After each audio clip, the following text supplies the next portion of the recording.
spend the summer after you've won your second Triple Crown, but I'm delighted to tell you how happy I am for John, how much he deserves this honor, and how proud you should be of him.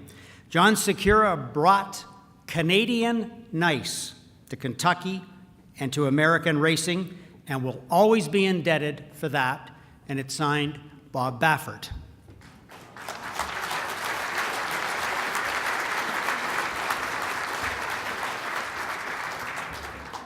Thank you very much. I want to apologize in advance because my wife ruined my speech.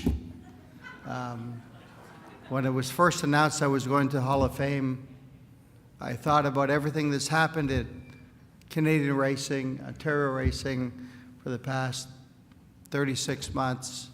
And I'm the kind of person that when I love something, I defend it passionately. And the opening line of the poem that I wrote, which got overridden quickly, as she said, "Do not be inappropriate," was, "You said you came to modernize. I say you came to nationalize and tell us lies." And she said, stop right there. And it's good that she made me stop, because in the interim, because of the work of a lot of hard-working people, well-meaning people, we have funding for racing for the foreseeable future. The great traditions of Canadian racing, I don't think have been understood by those that live downtown, but they're understood by those that get up early in the morning, that work hard, and that give their life to the horse. So I'm glad that there's that recognition. In politics, we probably don't get an apology, but we do get a recognition that this industry is important. It's important to the fabric of whom we are. And I'll state the obvious, but just to cheerlead for Canada, let's say something that we already know. This year's Triple Crown winner was bred by Vancouverites, Tanya and John Gunther, winner of the Triple Crown. Pretty good for Canadians.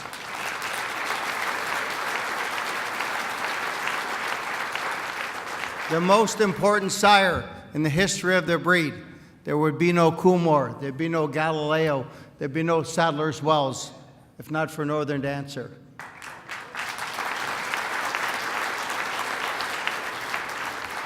The greatness of past Ernie Samuel, Dance Through the Dawn, winning the Breeders' Cup, breeding to elite sires, beating the best of the best. That makes me proud. It should make all of you feel proud.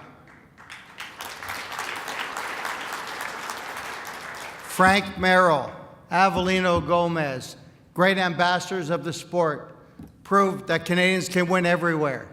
So much like in Kentucky, when we have battles to protect our industry, to protect against slot machines, casinos, and explain to the legislature how important it is, a statement was given, which I never forgot, that exponentially, the further you leave from Kentucky, and I'll insert Ontario, the further you leave Ontario, the more the respect there is for the thoroughbred industry, standardbred industry included. So let's be very proud of what's accomplished.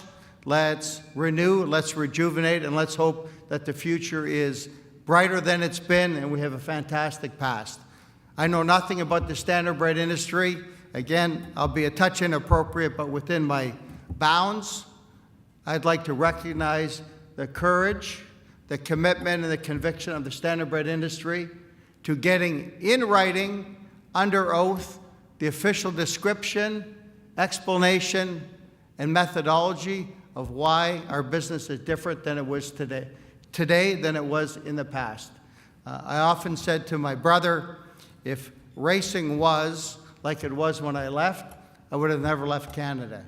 With the changes at foot, with the government, no more slots at racing, I said I'm glad I'm left. Right now, I'm proud of my heritage. I'm proud that I'm part of Canadian racing. I'm proud of, so many memories came flooding back to me on my drive home today. I came from Saratoga. I went through Fort Erie. I remember working for Tony Mattini. I remember sleeping in tack rooms. I remember so many great things about Canadian racing. So I'm a proud Canadian. I still have a Canadian passport. My sons are dual citizens. To stand before you today, I feel very humbled and honored. The last time I was here, I really came with sadness because of the void of losing my father, announcing him. Now, I can say with pride that I join him eternally. And, he was a great man that believed in achievement, not appointment. He was a man that felt that you make your own destiny. He came as an immigrant. He made his own way. And it's hard for me to express into words the pride I have for him. His father came to Canada from Czechoslovakia to find the Canadian dream, to find freedom. And I knew when I looked into his eyes that he knew that the Canadian dream would be one that bypassed him.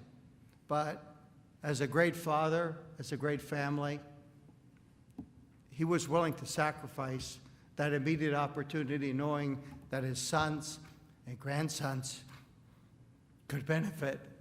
And Papa, you were right. So I appreciate the courage of your decision. I'd like to recognize my wife, Angie, who raises the most important crop we have, which is our 3 boys.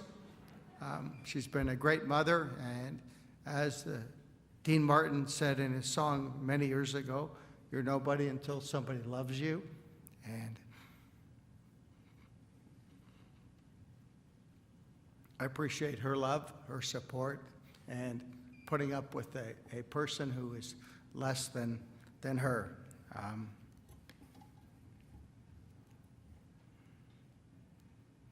I apologize for being overcome for a moment. I grew up in the racing industry here in Ontario. I don't have enough time to express my gratitude, my familiarity with everything I learned here. Everything I know in the horse business was based upon my exposure to racing in Canada. I know about the Great Northern Dancer. I know about Samson. I know about Stafford Smythe. I know about Winfield's Farm, Ed Cox buying the best fillies every year. So many things that shaped and influenced my career.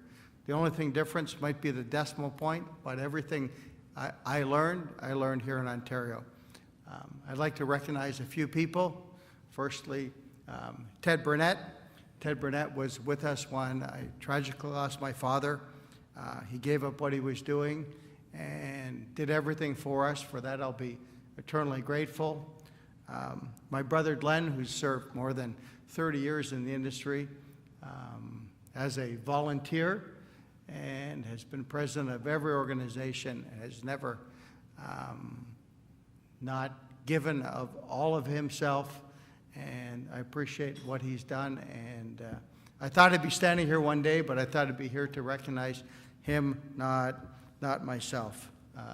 Donato Lanny, who's here tonight, another fellow Canadian. We have a common theme in our organization. Most people that are with us have come from another place, have given up friends, familiarity, to seek the horse and try to make the absolute best of the business. He lived in a tent at the horse park, and not only is he one of the world's great horsemen, he is the epitome of loyalty. Jared Burdine, who started with me as an intern, he went from being an intern to a general manager of Hillendale Farms. So there's a common theme of everybody, which is a love for the horse and a commitment to what we do. I know I'm forgetting some people. I'd like to recognize my good friend Doug McKay. Doug McKay and his family have been friends of our family for 2 generations. It's very difficult to have multi-generational family and friendship and respect. I appreciate him being here tonight. I love him and his family dearly. Bob Baffert, I'm surprised by his note, but not only is he one of the best, if not the most unique horseman in the world, he's been so supportive, prodding me. acting like a big brother, being loyal. His clients like Kaleem Shah and the Earnhardts and Mike Pegram have been great supporters of Hillendale Farm. So I thank you tonight. I don't have enough time to say everything that I want to say, but I will make one comment about Sandy Hawley, if I might. He's been the superstar, and everybody's patting him on the back, and he's winning all of the bids. And here's my Sandy Hawley story. When he rode a horse at Keeneland, I was so excited. I said, a fellow Canadian, Sandy Hawley, he'll know me. I'm John Secura. And so I parked my car and I pulled up, and here comes the big SUV, and Sandy Hawley's gonna ride.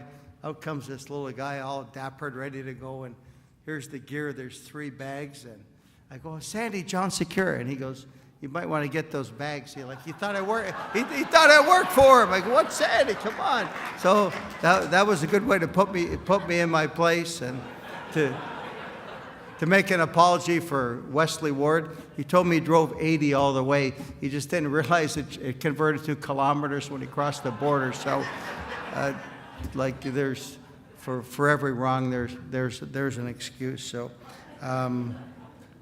I hope I haven't forgotten anyone. 3 specific people I would like to mention in Kentucky.